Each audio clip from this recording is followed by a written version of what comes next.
122e anniversaire de la nativité d'André Grenard Machua. Pour les machuanistes, évidemment, il est la lumière et l'espoir de la reconquête de l'identité de l'homme noir d'Afrique centrale. La commémoration cette année a donné lieu à des célébrations à Kinkala dans le Poul et ici à Brazzaville.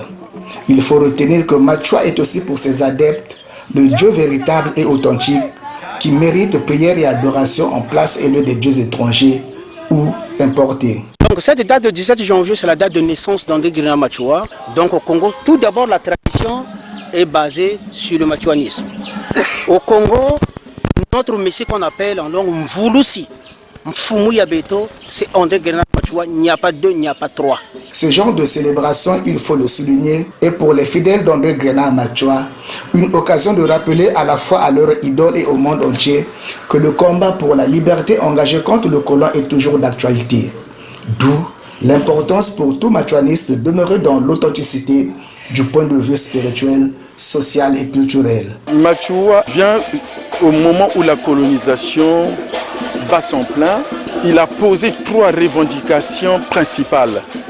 La citoyenneté française, l'accession des Congolais à quelques postes de responsabilité et l'abolition des travaux forcés. Mais ce n'est qu'une partie de ce qu'il a voulu. Et un peu plus tard, il y a eu les indépendances, mais vous savez que on n'est pas du tout indépendant parce que l'indépendance spirituelle, nous ne l'avons pas. Il y a encore la présence des religions importées au Congo. Hein? Les Mahomet, les Jésus et consorts, le noir soit connecté à son Dieu, au Dieu de ses ancêtres. Le Mbunga que raffolait le sauveur Machua. C'est dès qu'il venait de la douane, il dépose sa bicyclette et il va d'abord jouer au Mbunga. Hein?